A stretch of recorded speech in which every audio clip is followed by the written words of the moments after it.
Ռեոփեն մեդիայի ուղիղ եթերում իր աշխատանքն է սկսում Renews լրատվականը, մենք աշխատում ենք հանուն Հայաստանի Հանրապետության, տաղավարում է Լուսինե Ղարսայանը, բարի լույս։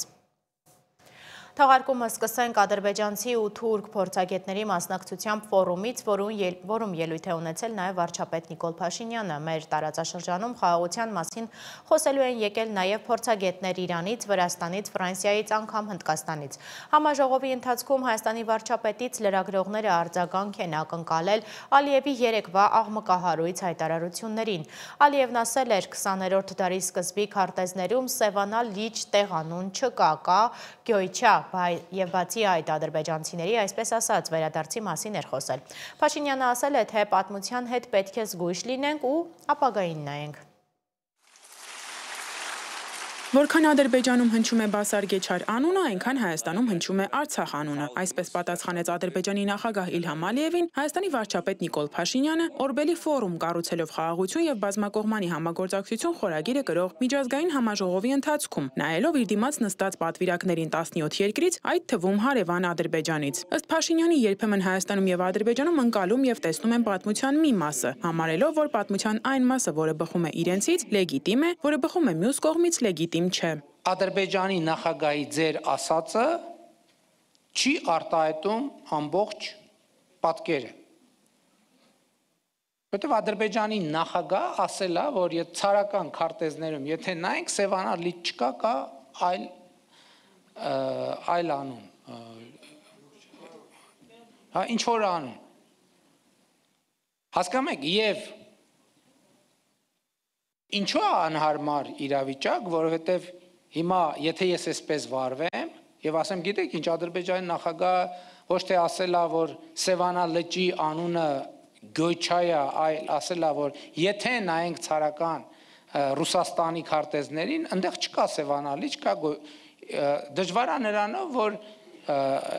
ես փոխանակ ձեր հարցին պատասխանեմ, նախ պիտի պարզաբանեմ, թե ինչ ասել Ադրբեջանի նախագահ։ Վարչապետ Փաշինյանը ըստ էության Ալիևի լեզվով պատասխանեց այն պնդումներին, թե օրինակ Սևան չկա, կա Գյոչա, իսկ Երևանը կամ ինչպես իրենք են նշում Իրևանը, ադրբեջանական քաղաք է, ինչ որ պահի նվիրված Հայաստանին։ 20-րդ դարի սկզբին հին ռուսական կայսերական քարտեզները հստակ ցույց են տալիս, որ այսօրվա Հայաստանի տարածքում գրեթե բոլոր տեղանուններն ադրբեջանական ծագում ունեն։ Չկա Սևանա լիճ, բայց կա Գյոյչա լիճը։ Մենք չենք ստեղծել այս քարտեզները, դրանք կազմել է ցարական Ռուսաստանը, որը Ղարաբաղը վերաբնակեցրել է Իրանի եւ Արևելյան Անատոլիայի հայերով էթնիկ կազմը փոխելու համար։ Այս քարտեզներն արտացոլում են պատմական ճշմարտությունը։ Նիկոլ Փաշինյանը ընդգծել է, պետք է զգույշ լինել պատմության հետ։ Պատմական սոցիալ հոգեբանությունը մի բան չի, որ սենց ռուբիլնիկը քաշես ու կանգնացնես, անջատես, անջատիչով։ Մենք պետքա կարողանանք անցյալը տարբերակել ապագայից։ Ընդ որում ապագան այսօր է եւ ապագան նույնիսկ 2024 ապագան նույնիսկ 2024 թվականն է։ Մենք արդեն 2 տարի ապրում ենք ապագայի մեջ։ Հատկանշական է, որ այս միջոցառմանը մասնակցում էին նաև ադրբեջանցի փորձագետներ, որոնցից մեկը ի դեպ վերջին շրջանում արդեն երկրորդ անգամ է այցելում Հայաստան։ Անդրադառնալով այսպես կոչված Զանգեզուրի միջանցքի եզրույթին, Թոփչիբաշև կենտրոնի ղեկավար Ռուսիֆ Հուսեյնովը նշել է, որ Ադրբեջանի համար դա ավելի լայն հասկացություն է եւ չի վերաբերում միայն թրիփին։ Այն չի վերաբերում թրիփին եւ ի տարբերություն Հայաստանի դա չունի բացասական ներբերանք։ Երբ մենք ասում ենք միջանցք, Հայաստանում այլ կերպ են ընկալում, Ադրբեջանում այլ։ Փորձագետներին հիշեցրինք Իլհամ Ալիևի վերջին հայտարարությունները, թե Սևանա լիճ չկա, այլ կա Գյոյչա եւ հարց ուղեցինք, արդյոք այս խոսույթը չի խանգարում խաղաղության գործընթացին։ Ադրբեջանցի փորձագետները խուսափեցին ուղիղ պատասխանից։ Ադրբեջանում հարցը պետք է Ադրբեջանի պաշտոնական անձանց ուղեք, սակայն եթե փորձագիտական կարծիք եք հարցնում, առաջարկում եմ, որ ստուգեք Վաշինգտոնի հռչակագիրը, որը վերաբերում է տարածքային ամբողջականության, սահմանների անխախտելիության երկուստեք ճանաչմանը։ Ռիոփեն մեդիայի այն հարցին, թե Ալիևի նման հայտարարությունների ֆոնին որոնք են Ադրբեջանի ներհասարակական սեգմենտում այն կարմիր գծերը, որոնց հետ աշխատանքը բարդ է անգամ Ադրբեջանի ղեկավարության համար, եւ ինչ է արվում այս ուղղությամբ ադրբեջանցի փորձագետները պատասխանել են. աշխատանքը դժվար է։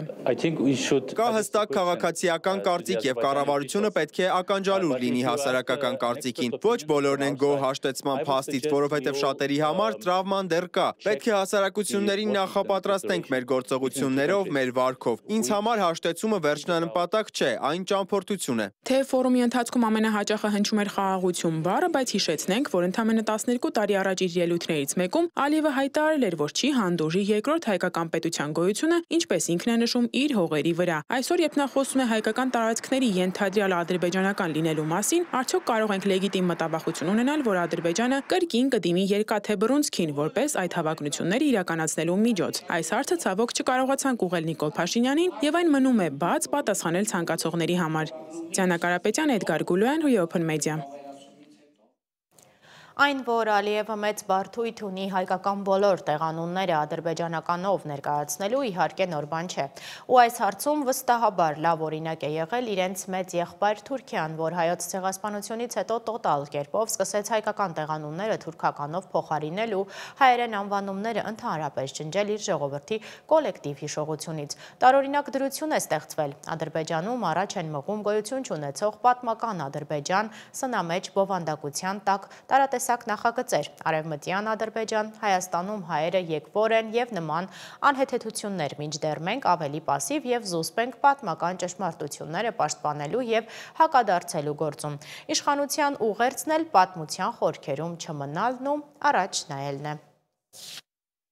Արդեն քանի տարի պատմական քարտեզներում իր երկրի անունը փնտրող Ալիևը իրենց հնարած անուններով է փորձում լցնել նոր քարտեզները։ Որտեղ է Ադրբեջանը, հիմա այն Կովկասյան լեռներից հարավ-արևմուտքում է, իսկ որտեղ էր Ալիևի տեսած քարտեզների ստեղծման ժամանակ։ Չկար ոչ Ադրբեջան, ոչ այսպես կոչված ադրբեջանցի կամ Կովկասի թաթարներ, ինչպես վերջին դարերի պատմության մեջ իրենք կոչվում են։ Հերոդոտոսն իր պատմություն աշխատության մեջ պատմում է Աքեմենյան Պարսկաստանի կազմում Հայաստանի վարչական դրության մասին։ Նա նշում է, որ Հայաստանը տարեկան զգալի հարկ էր վճարում։ Հույն զորավար եւ պատմիչ Քսենոփոնն իր Անաբասիս երկում ներկայացրել է 10,000 հույն վարձկանների նահանջը Պարսկաստանից, որի ճանապարհն անցել է հայկական լեռնաշխարհով։ Սա ականատեսի վկայություն է հին Հայաստանի կյանքի ու կենցաղի մասին։ Հույն աշխարհագիր Ստրաբոնի աշխարհագրություն աշխատությունը հնագույն Հայաստանի մասին ամենաընդգրկուն աղբյուրներից է։ Նա մանրամասն նկարագրում է մեծ հայքի եւ փոքր հայքի սահմանները, լեռները, գետերն ու բերրի հովիտները, ինչպիսին է Արաքսի ավազանը։ Հույն կենսագիր Պլուտարքոսն իր զուգահեռ կենսագրություններ պատմության մեջ հիացմունքով է խոսում Տիգրանի կառուցած մայրաքաղաք Տիգրանակերտի մասին, այն անվանելով հարուստ ու գեղեցիկ քաղաք։ Սրանք մի քանի պատառիկներ են դեռևս մեր թվարկությունից առաջ, որպես կողքի աչք։ Իսկ քանի անգամ է վկայակոչվում Ադրբեջանը այդ ժամանակների պատմիչների գործերում։ Պատմական իրողությունն է կարծում Ալիևը, թե մեր երազանքն է, իսկ իրենց երազանքը այդ պատմական իրողությունը փոխելու փորձ անելն է։ Սիմոն Հովանիսյան, Open Media։ Իսկ այս ընթացքում ադրբեջանական լրատվամիջոցները հայտնում են, որ ղազախական ցորենը Ադրբեջանի եւ Վրաստանի տարածքով հասել է Հայաստան։ 15 վագոնից բաղկացած գնացքը, որը տեղափոխում էր 1000 տոննայից ավելի հացահատիկ, Ռուսաստանից Ադրբեջանի եւ Վրաստանի տարածքով հասել է Հայաստանի Դալարիկ կայարան, որտեղ նախատեսված է դրա բեռնաթափումը։ Իսկ առերևույթ խաղաղության ու բարիադրացության ձգտող այս երկրի հակառակ կողմում շարունակվում է իշխանություն եկեղեցի հակամարտությունը։ Իդեպ նախորդին ամենայն հայոց կաթողիկոս Գարեգին II Օծման 26-րդ տարեդարձն էր Մայրաթորը հայտարարություն է տարածել նշելով, որ Էջմիածնում գումարվել է Գերագույն հոգևոր խորհրդի ժողովը։ Ժողովի օրակարգում ընդգրկված են հայրենական կյանքին, մարտահրավերներին, հակաեկեղեցական արշավին, ապօրինաբար ազատազրկված եկեղեցականների եւ հայորդիների նկատմամբ ընթացող իրավական գործընթացներին ու նրանց իրավունքների պաշտպանությանը, Ադրբեջանում ապօրինաբար պահվող գերիներին առնչվող հարցեր։ Ասված է հայտարարությունում։ Գաղտնիք չէ, որ մեր հասարակության մի զգալի մասը տեղյակ չէ եկեղեցու ներքին կյանքի կանոններից, պատմական ժառանգությունից եւ պետություն-եկեղեցի հարաբերությունների կարգավորումներից։ Իմ գործընկեր Աննա Հարությունյանն է որոշել անդրադառնալ այդ թեմային։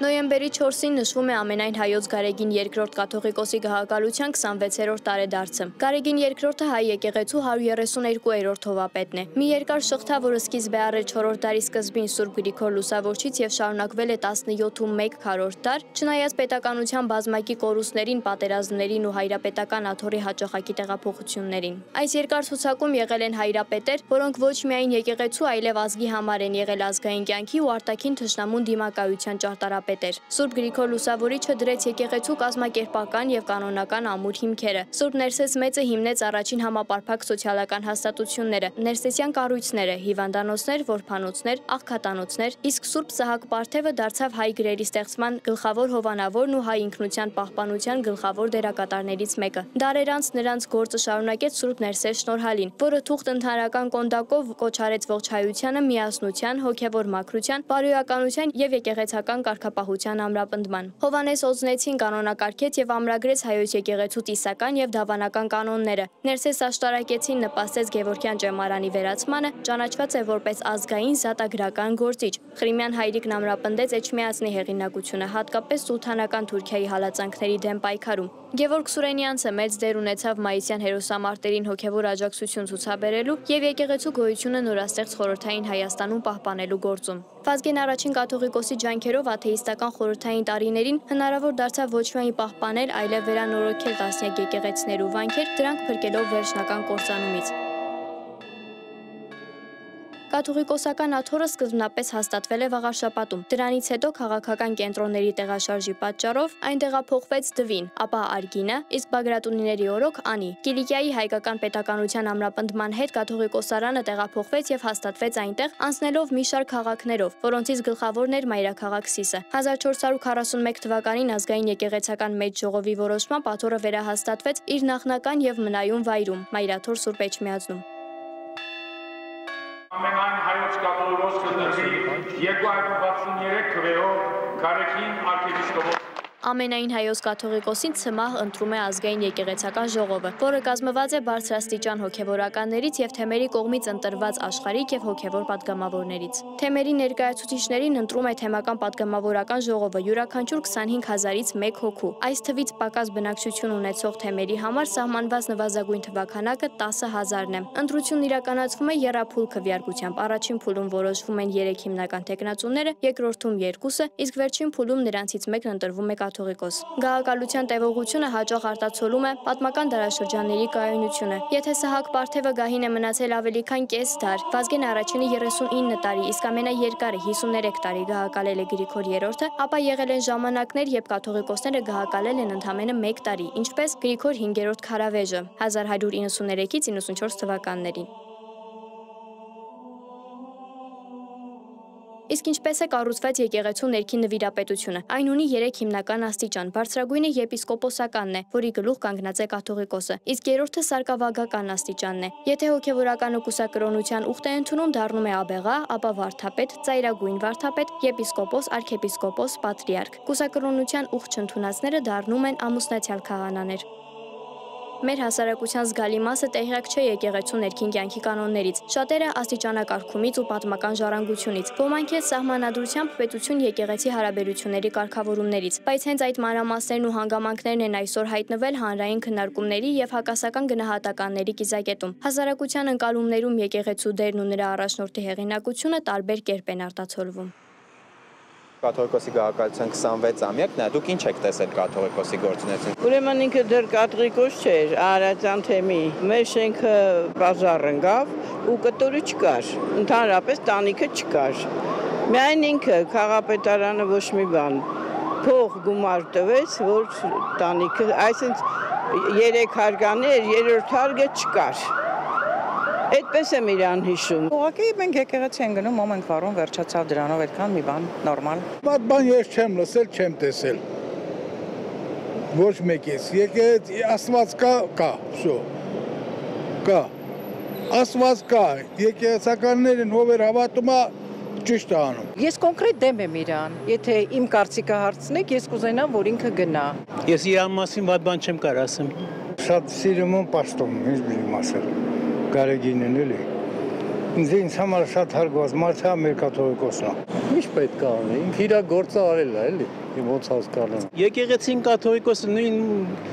բանն է, դրանք ինչ տարբերություն։ Կաթողիկոսին ոչ են կարող առանձնացնել եկեղեցուց։ Դա չէ, պատիվ չի բերում, էլի։ Մենք ինձ թվում է մեզ տարիների ընթացքում ես այն հասկացա, որ մեր ժողովուրդը միասնական հասկացողություն չունեն։ Դա երևի պետություն չունենալու արդյունքն է, այտենց էլ էլի ես որոշում։ Աննա Հարությունյան, Սիմոն Հովանիսյան, Վարդան Պողոսյան, Reopen Media։ Իշխանություն եկեղեցի դիմակայությունը լայնորեն քննարկում է միջազգային մամուլը։ Առաջին քրիստոնյա պետությունում հոգևոր առաջնորդներ են կալանավորվում։ Այս բովանդակության վերնագրերն են իշխում լրատվականների էջերին ու գլխագրերում։ Թեմայի շուրջ տպագիր և էլեկտրոնային մամուլից ծաղկաքաղ է արել Մոնիկա Հայրոյանը։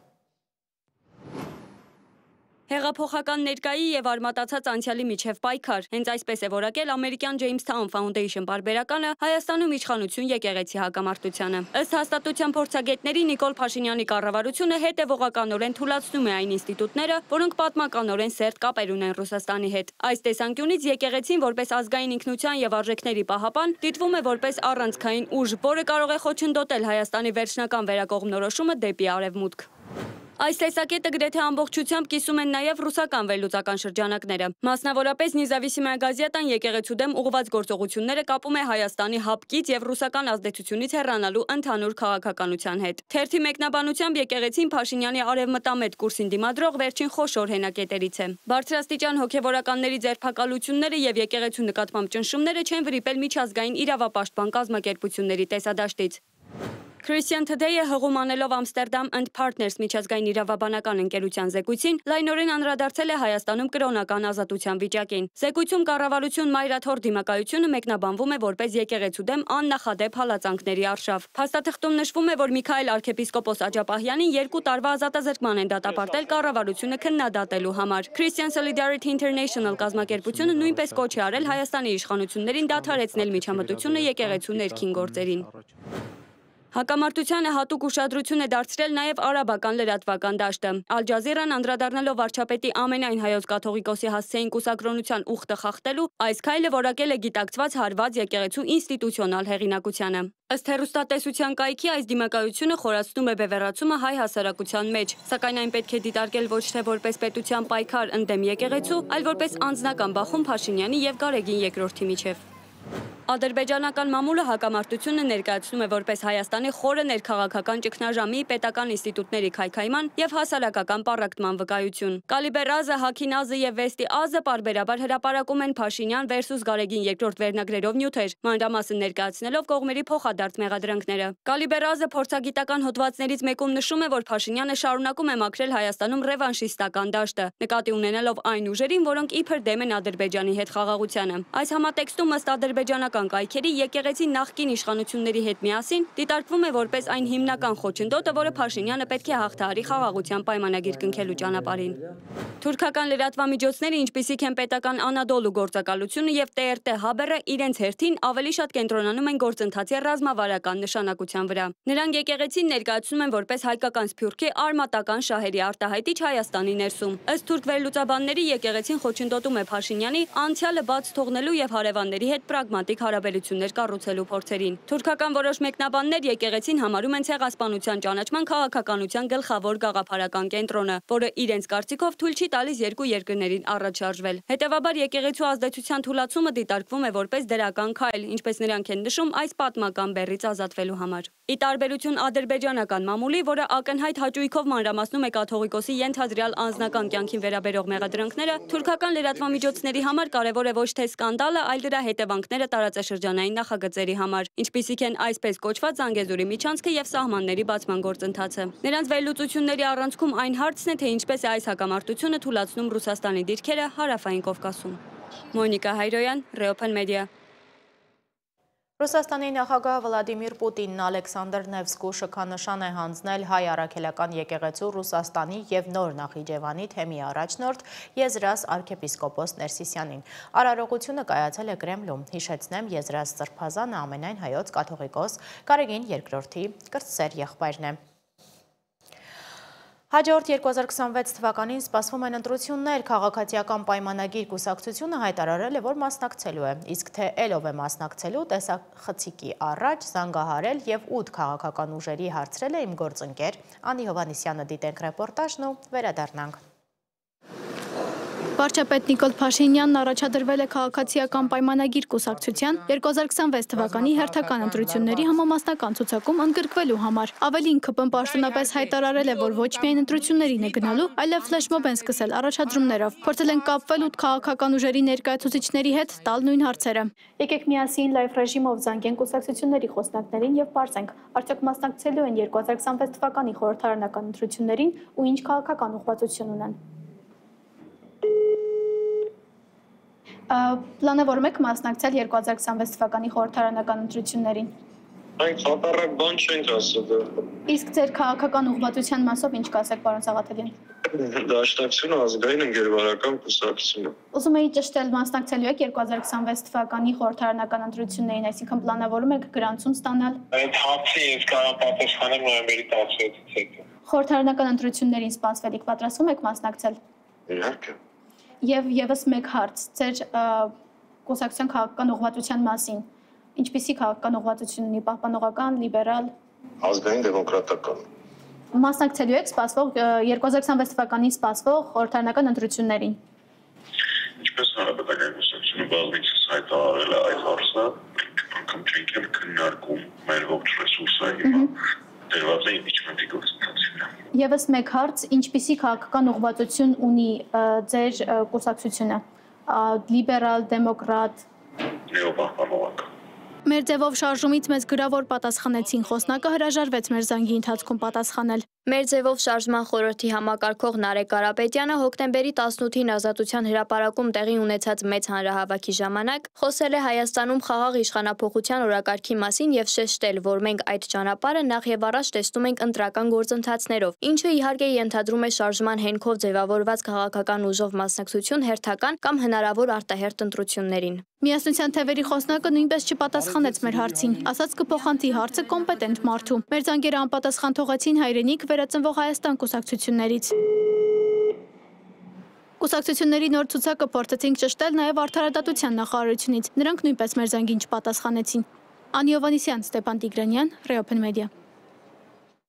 Վերջին օրերին լրահոսի մեջ բոլորիս ուշադրությունը բնականաբար 3-ամյա երեխայի շուրջ տեղի ունեցած ողբերգական դեպքերին է ուղղված։ Հրեշավոր սպանության մասին հայտնի դառնալուց հետո Գեղարքունիքի մարզպետարանում նիստ է եղել հոր կողմից սպանված երեխայի ծնողներին ծնողական իրավունքից զրկելու հարցով։ Իմ գործընկեր Մերի Դանիելյանը փորձել է կապ հաստատել մարզպետարանի աշխատակիցների հետ ու իմանալ, թե ինչ որոշում են կայացրել։ 3-ամյա Տիգրանի ողբերգական մահից ցնցված ծափաթաղում հողին են հանձնել մեկ շաբաթ որոնումներից հետո գտնված փոքրիկի մարմինը։ Կադրերը չենք ցուցադրում հաշվի առնելով թեմայի զգայունությունը։ Գեղարքունիքի մարզպետարանում քննարկել են Տիգրանի ծնողներին ծնողական իրավունքից զրկելու եւ երեխաների հետագա խնամքի հարցը։ Թե ինչ որոշում են կայացրել, որևէ կերպ չկարողացանք պարզել։ Մարզպետարանից հեռախոսազանգերին չպատասխանեցին։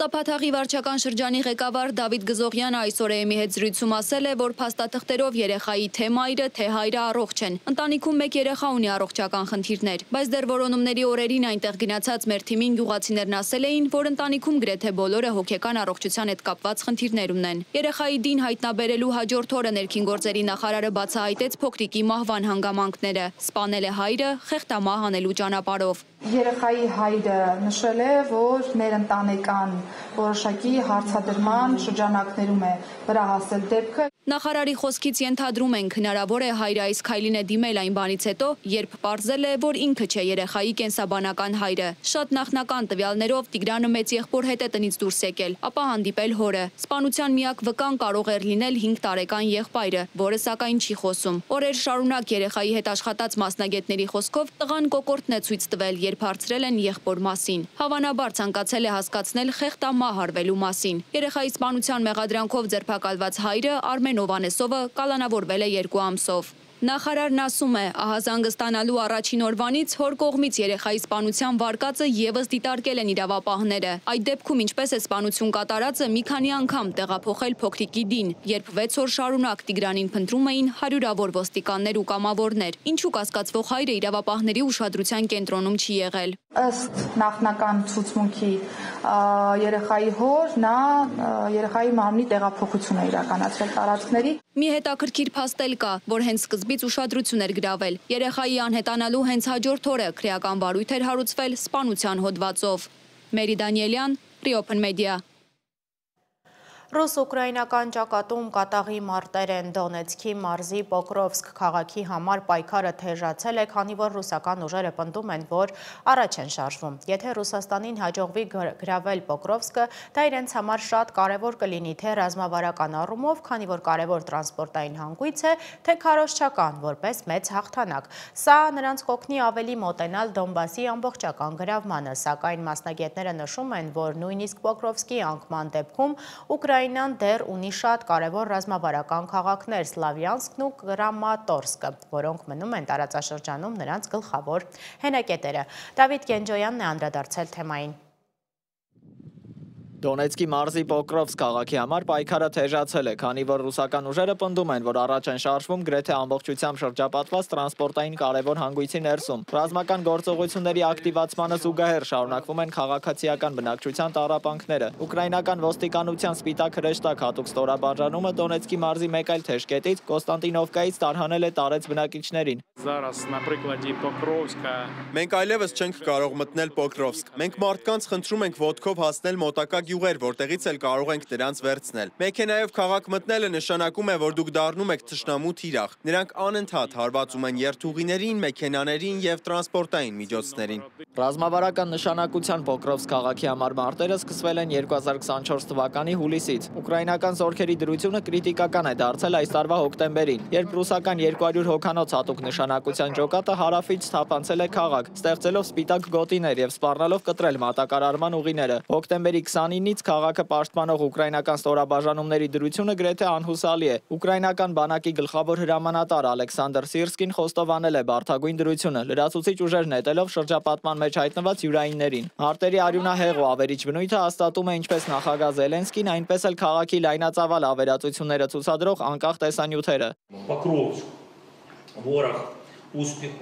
Վերջին օրերին թշնամին Պոկրովսկում որևէ հաջողություն չի ունեցել։ Ճակատում ընթացող բոլոր մարտերի 30%-ը բաժին է ընկնում Պոկրովսկին, եւ ռուսական կառավարվող ավիառումբերի կիրառման մոտ 50%-ը բաժին է ընկնում Պոկրովսկին, այնպես որ հասկանում եք, թե որքան դժվար է մեր տղաների համար։ Մեր գնահատականով 260-ից 300 ռուս է թափանցել քաղաք։